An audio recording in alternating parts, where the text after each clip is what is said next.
Imagine living in a country the world barely remembers. A place absent from headlines, footnotes, and investment decks. Your economy runs on sugarcane, rice, gold, and bauxite commodities whose best days ended decades ago. Your infrastructure is tired. Roads crack under the sun. Power cuts are routine. Opportunity is something people talk about when they're leaving. Your most famous moment in modern history is not a triumph, but a tragedy, a cult suicide in the jungle that froze your name in time, turning your country into a grim curiosity for outsiders. This is Guyana. For most of the late 20th century and early 21st, Guyana existed in the shadow of global economics. Investors passed it by. Analysts ignored it. Young people didn't debate career paths, they debated which country to emigrate to. Statistically, Guyana ranked among the poorest nations in the Western Hemisphere. Then, snap your fingers, it's today. And suddenly, you are living in the fastest-growing economy on Earth. Not 5%, not 10%, not even 20, 43%. In a single year. Your country is now doubling its economy at a pace so extreme that international institutions struggle to model it. You have more oil per person than Saudi Arabia, more than Kuwait, more than Norway. Global superpowers are quietly positioning warships off your coast, not to threaten you, but to protect what you now sit on. And your neighbor, once louder, larger, and more powerful, is openly threatening invasion because it wants your prize. Welcome to modern Guyana. This is not just an economic boom. This is the largest winning lottery ticket in human history. And history tells us something uncomfortable about lottery winners. They don't usually live happily ever after. To understand why this moment is so dangerous and so unprecedented, you have to understand where Guyana started. Because oil did not discover a strong country, it discovered a fragile one. For decades, Guyana was an economic afterthought. Its coastline hinted at possibility. Geologists suspected hydrocarbons might exist offshore, tied to the ancient Guyana Shield Formation. But suspicion is cheap. Proof is expensive. Major oil companies came. They drilled. They missed. Shell spent years probing the seabed. Millions were burned. No commercial discovery. Eventually, they packed up, walked away, and surrendered their rights. The conclusion was simple. Guyana was a dud. The ocean was silent. Then came persistence. In the early 2010s, one company decided to try one last time. ExxonMobil, not exactly known for restraint or humility, partnered with Hess and China's national offshore oil company. Together, they targeted a deepwater block roughly 120 miles offshore. The well had a name that meant nothing at the time. Swan. On May 20, 2015, just days after a new government was sworn into office, Exxon announced the impossible. They hadn't found a puddle. They had found an ocean. What followed was not just an oil discovery, but a revelation. The Stabroek Block, a massive offshore concession covering 6.6 million acres of ocean, turned out to be one of the largest oil finds of the 21st century. And the discoveries didn't stop. Well after well confirmed it. Layer upon layer of recoverable oil. By the early 2020s, estimates surpassed 11 billion barrels of recoverable oil equivalent and counting. To understand the scale, you need to do the math no one in Georgetown had ever imagined doing. Saudi Arabia has enormous oil reserves, but it also has 36 million people to share them with. Guyana has roughly 800,000 people. That's the population of a medium-sized American city. Or, put differently, imagine North Dakota discovering reserves rivaling a Gulf petrostate overnight. The effect was immediate and violent. Guyana's GDP, once hovering around $4 billion, a rounding error for a single tech company, tripled in under 5 years. Growth projections became meaningless. Even the IMF, an institution built to model extremes, began issuing forecasts that felt surreal. In 2024, while much of the world wrestled with inflation, debt, and recession fears, Guyana's economy grew by 43.6%. If the United States grew at that rate, every viewer would be driving gold-plated electric trucks and arguing over yacht docking fees. But growth is not prosperity, and winning the lottery comes with fine print.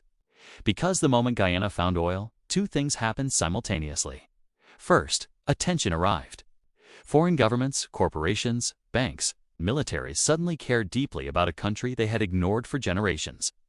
Second, the bill came due.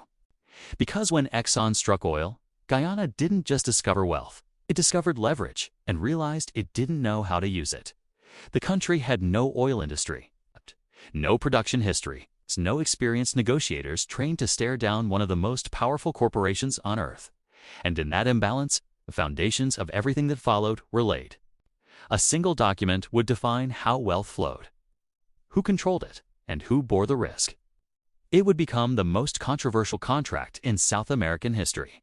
And in bars across Georgetown, even whispering about it would be enough to start a fight.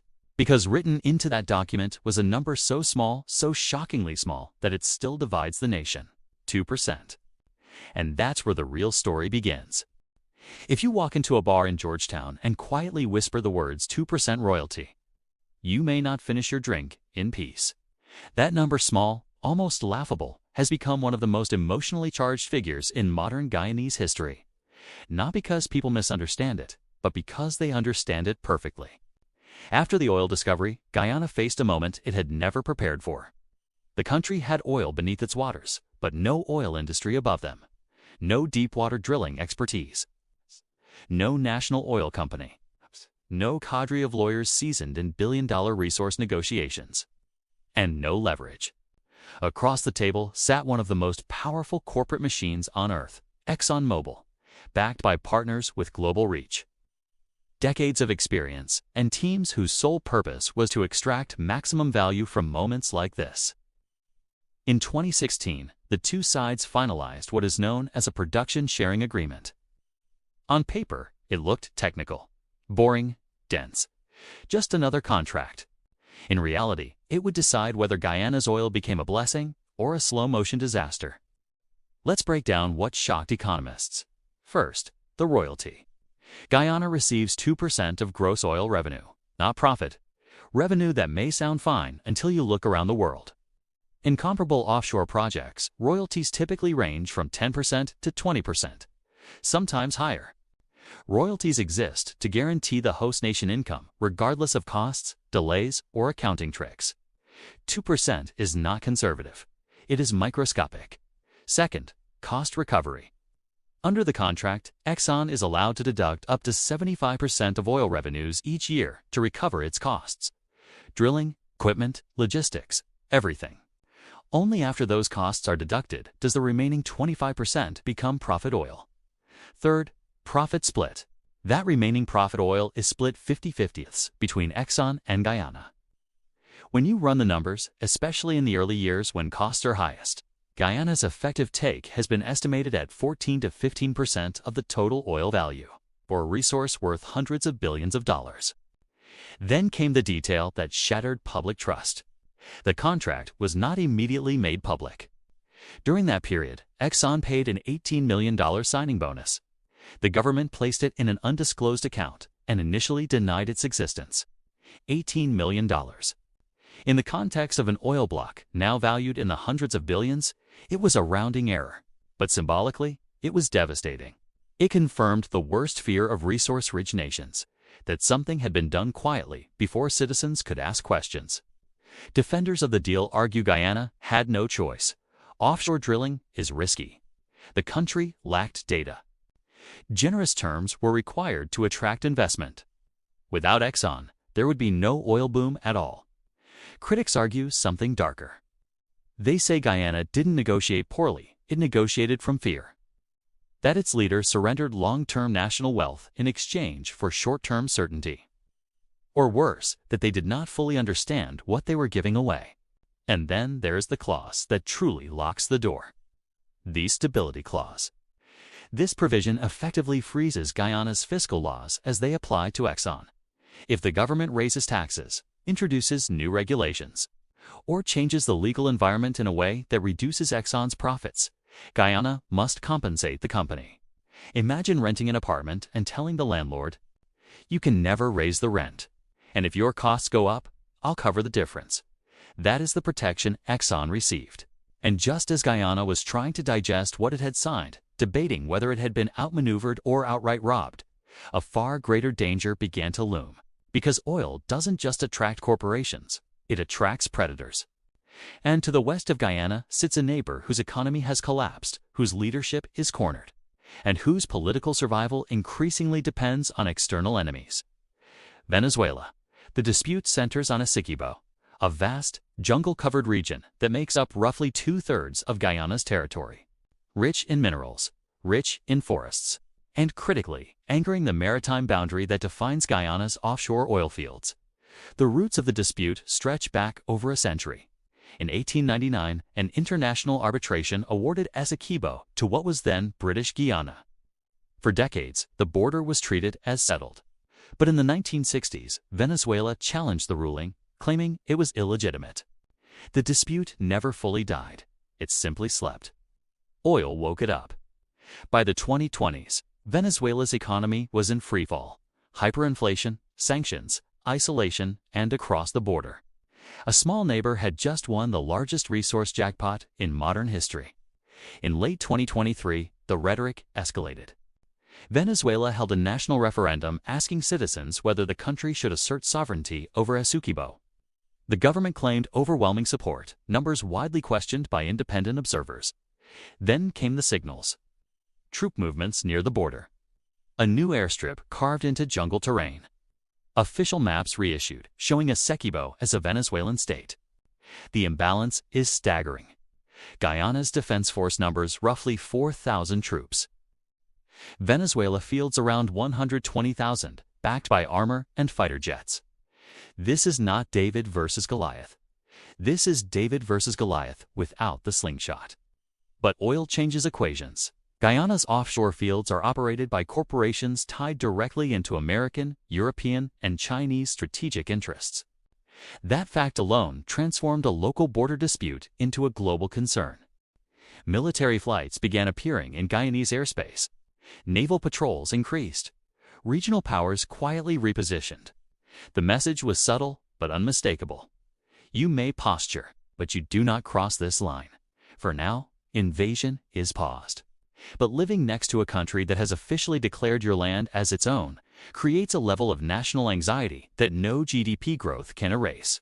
And even if no tank ever crosses the border, Guyana faces another enemy, one that destroys nations without firing a shot. An economic disease so common it has a name, a disease that has ended empires. And Guyana is staring straight down its barrel. It's called Dutch disease. And once it takes hold, oil stops looking like a blessing at all. Let's slow down for a moment. Because what happens next is not theory, it's not speculation.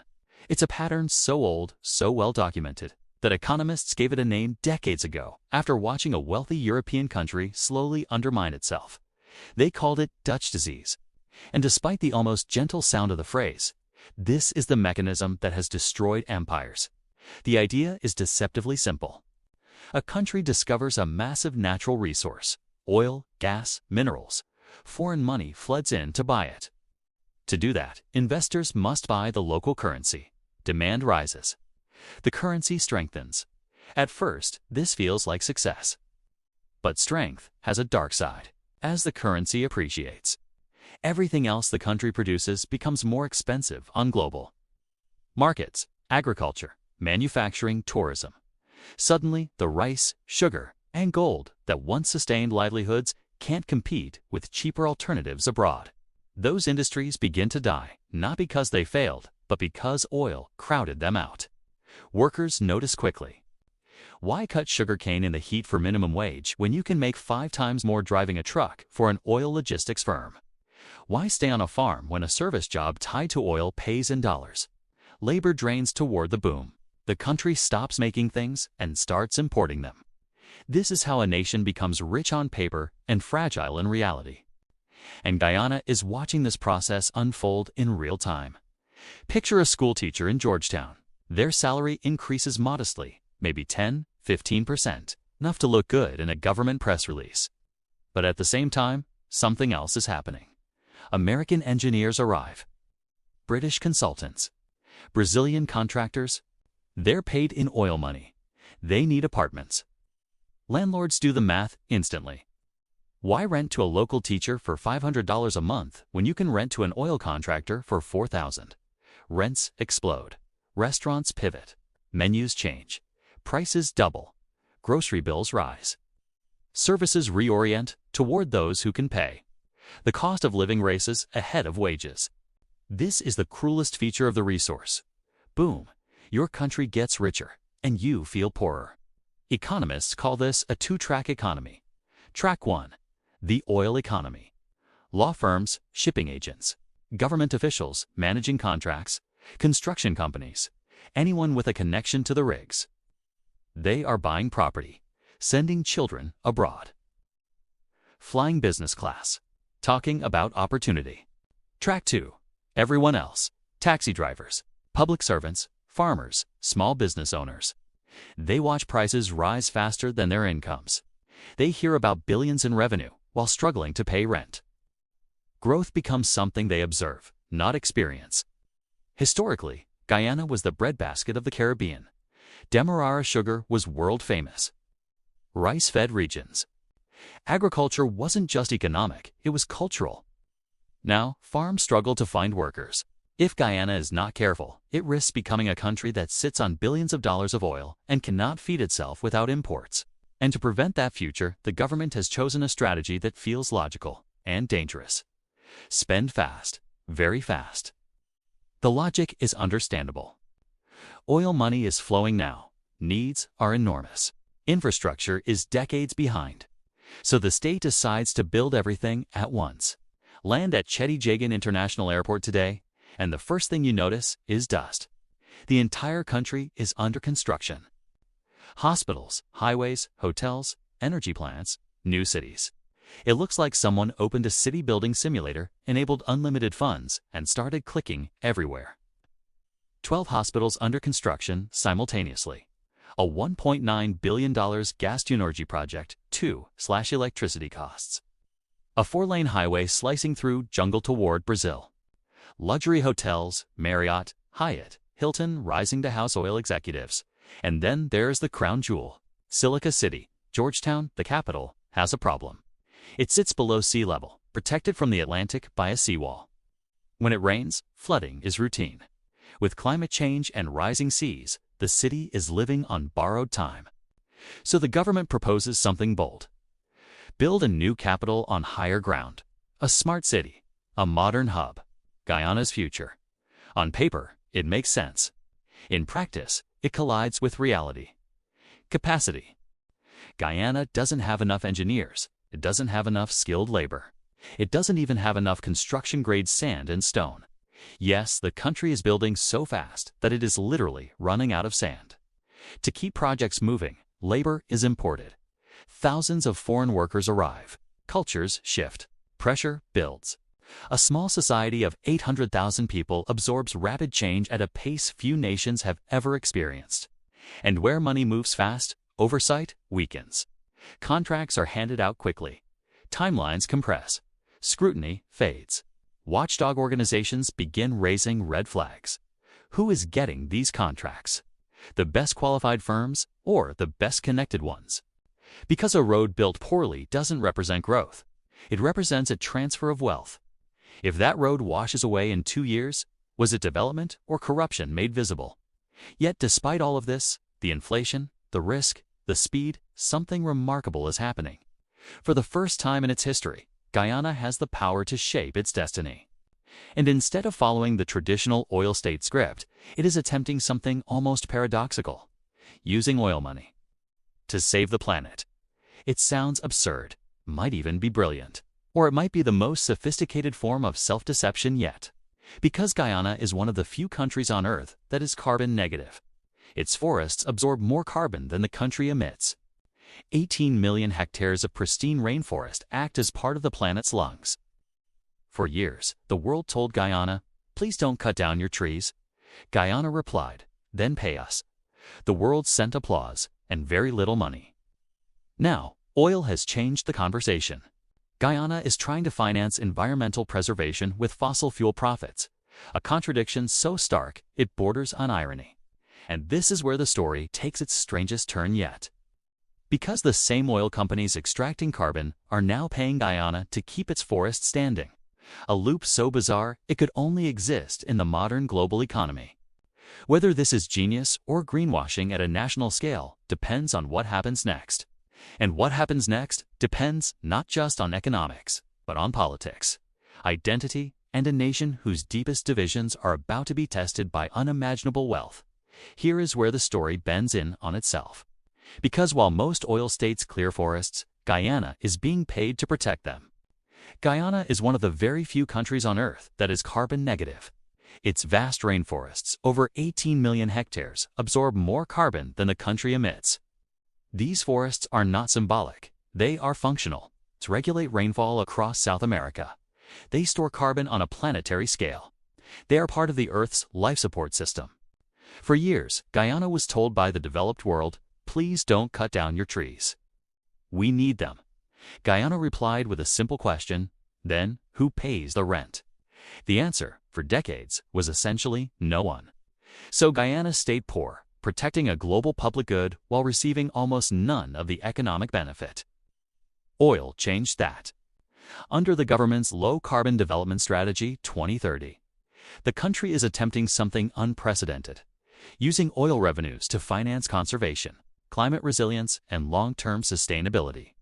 The centerpiece of this strategy arrived in December 2022. Guyana sold $750 million worth of carbon credits. The buyer, Hess Corporation, one of the same oil companies drilling off Guyana's coast. This is the paradox. Oil is extracted. Carbon is emitted. Money flows to Guyana.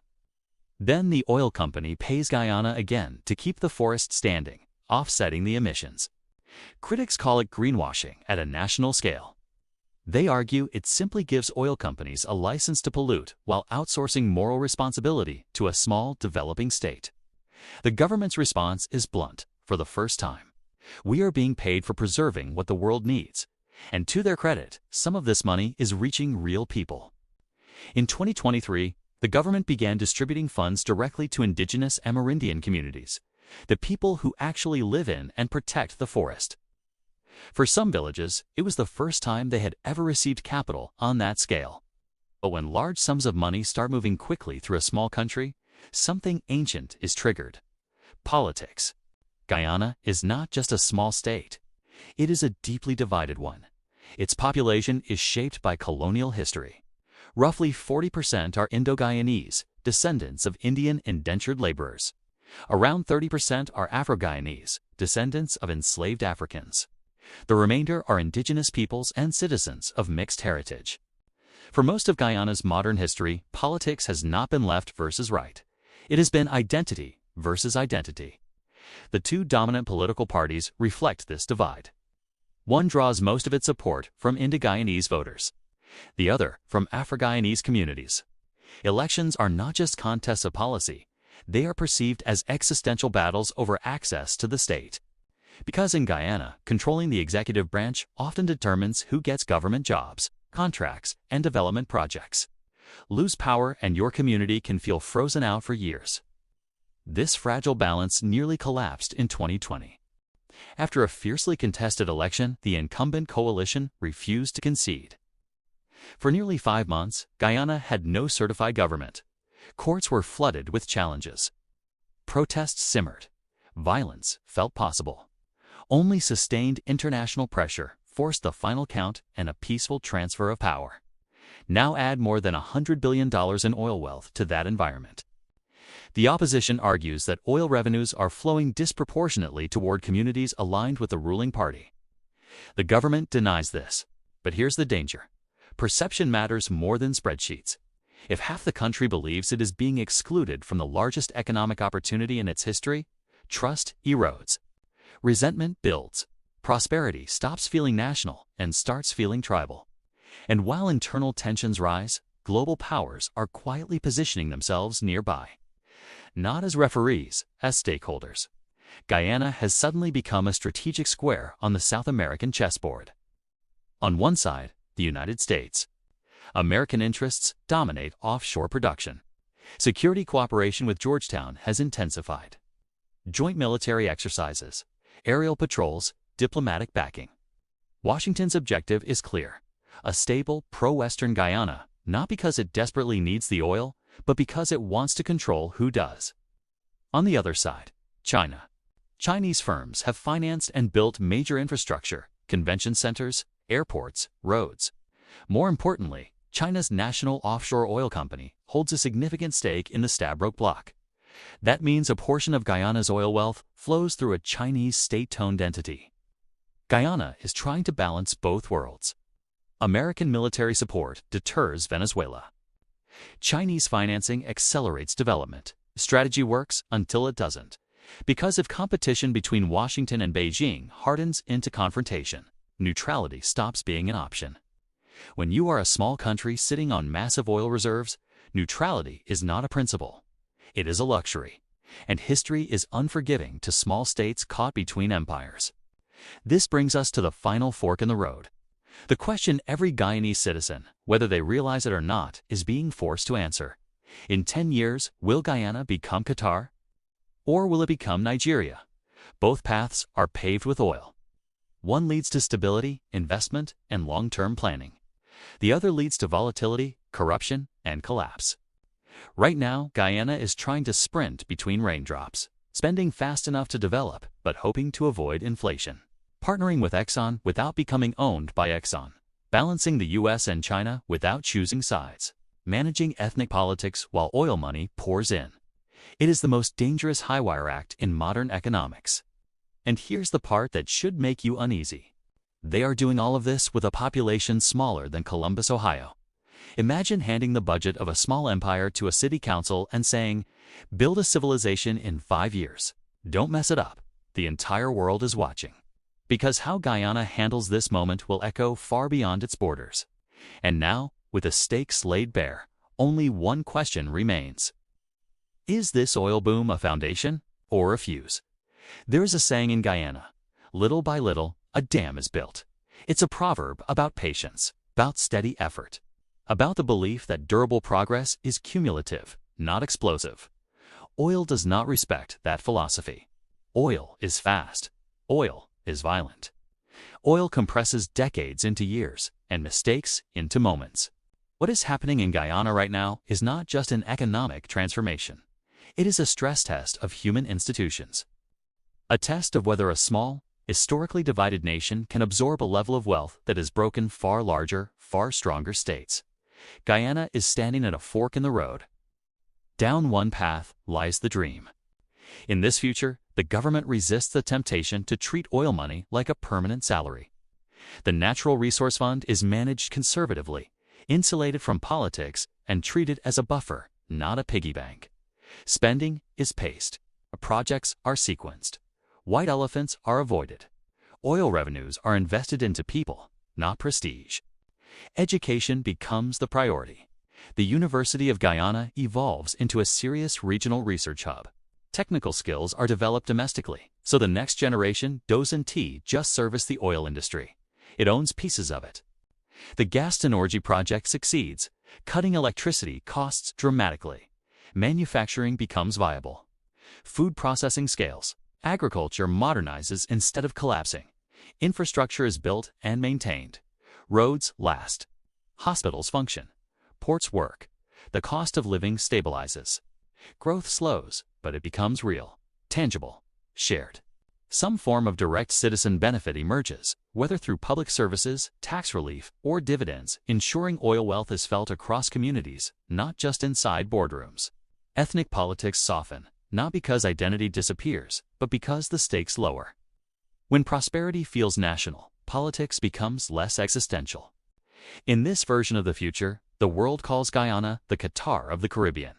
It sounds implausible, until you remember it happened in Norway. It happened in the UAE.